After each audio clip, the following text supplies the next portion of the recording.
Sabi naman ni Cedric, no? Sige, kapag totoo yan, saka na ako mag-subscribe kasi ang baba ng subscriber mo. Okay.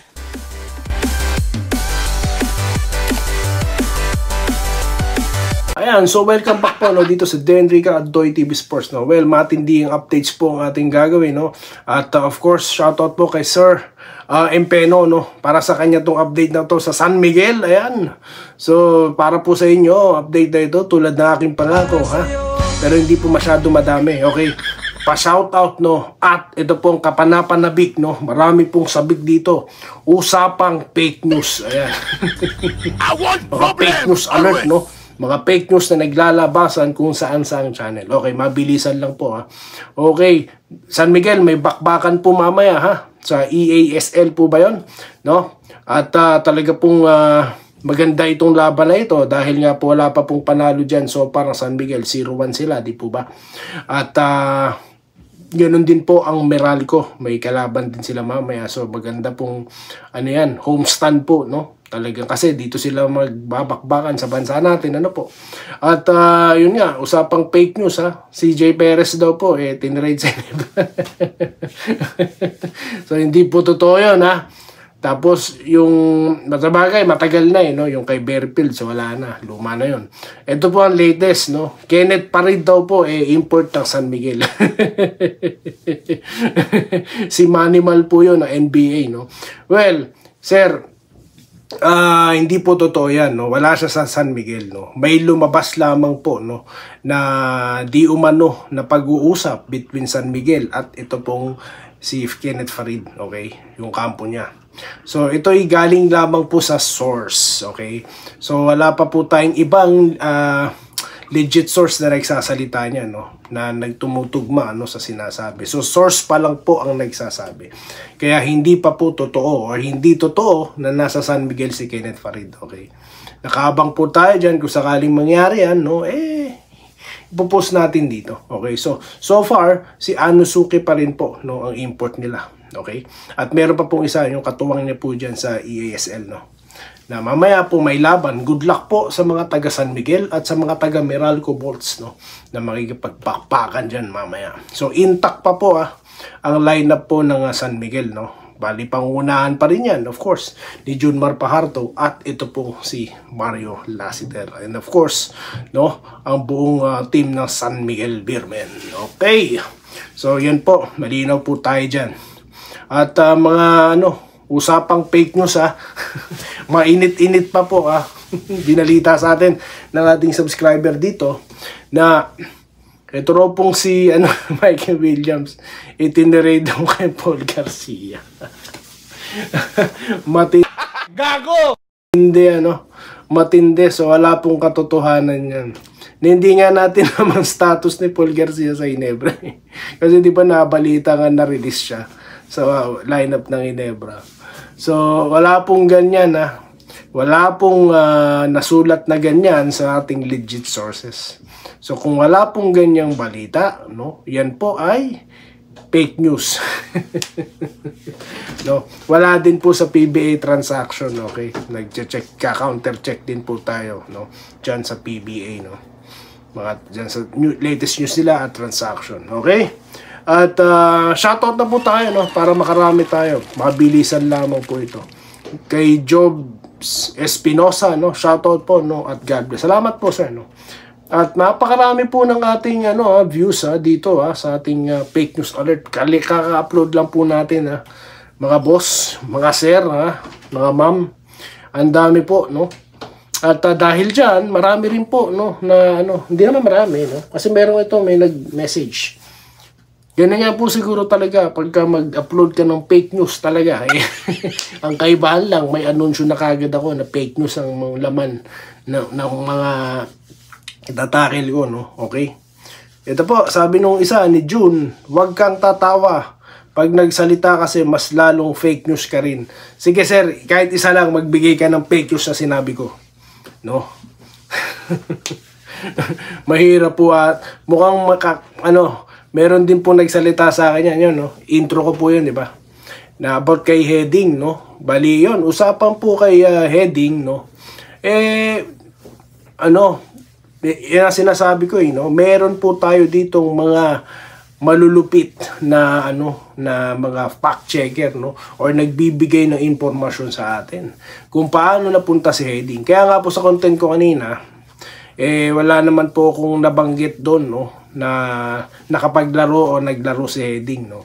Nabanggit ko lang pero natigilan ako. Ang nasabi ko, nakuha yung rights niya, no.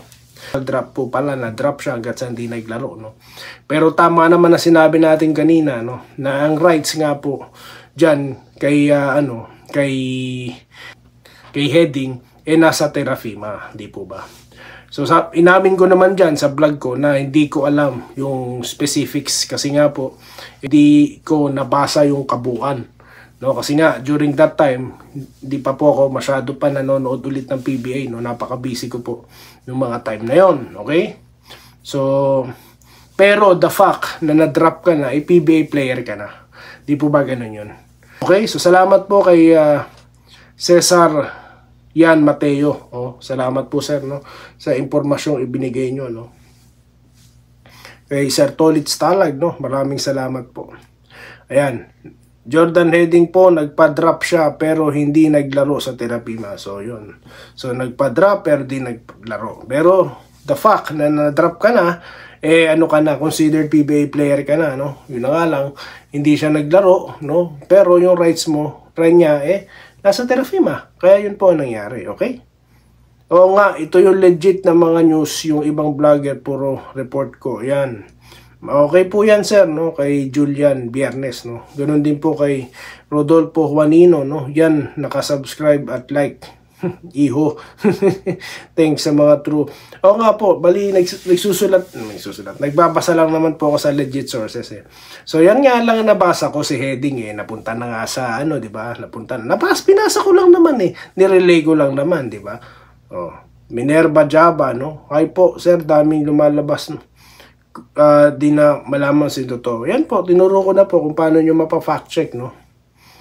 FSC, no? Lodi, kapag nakakita ako ng ibang vlogger, hindi ko kiniklik. Maganda po yan, ma'am. No, maganda po yan.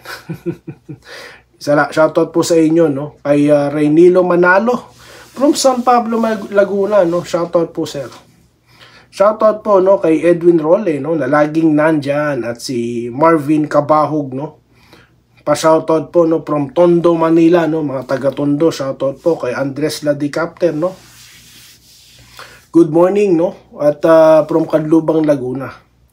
Ganyan din po kay Kenneth Manuel, no? Shoutout po. Kailan ba talaga mag-a-announce si Jetroy kung saang team siya maglalaro? Ang tagal. Wala pa po, no? Wala pa po. Abangan na lang po natin, no? Malyari Mascareñas. Pa-shoutout naman sa kanya, no? Of course. At nagpapasalamat po siya. Nagsimula na ang SMC sa trade at may gentleman agreement between SMC and MVP, which is pabayaan muna si Troy kung hindi po natin alam to, sir, no. Naka-ready lang po tayo sa legit sources, no. Naka-ano lang po tayo, so abangan na lamang po natin, no. Morning boss, always ingat, sabi po ni Remil Gonzaga. Ito naman po, sabi ni Tita Mel Conde, no, idol, nabasa ko sa spin na this week na si Troy magde-decide. Yun nga po, may nabasa rin kasi ako dati sa spin na magde-decide na siya next week, no. So di natin alam kung totoo yung week ulit na yan, no, dahil abangan na lamang po natin, no. Salamat po, Tita Mel, no. Ganun din po dito, ito. Sabi naman ni Cedric, no, sige, kapag totoo yan, tsaka na ako mag-subscribe kasi ang baba ng subscriber mo. Okay. Mag-subscribe ka na kasi para dumami. Wala naman po sa dami ng subscriber yan, sir. Kaya nga po from 0 hanggang 9,000. Kasi nga po natutuwa po yung ibang mga subscribers na nagsasubscribe sa atin. Yung iba, yan nga, naghahanap nga ng totoong content. Yun lang naman, no? Okay po, kay Tolit Stalag, no? Laging nandyan. Cesar Yan Mateo. Oy, salamat po, sir, no? Chef Rom TV, ayan, hindi naman kailangan na Hinebra si Heading. Big man talaga kailangan na Hinebra. Di naman po yata tinarget ng Ginebra si Heading, sir. At marami pong ka-save niya maglaro. Nandiyan na si Holt.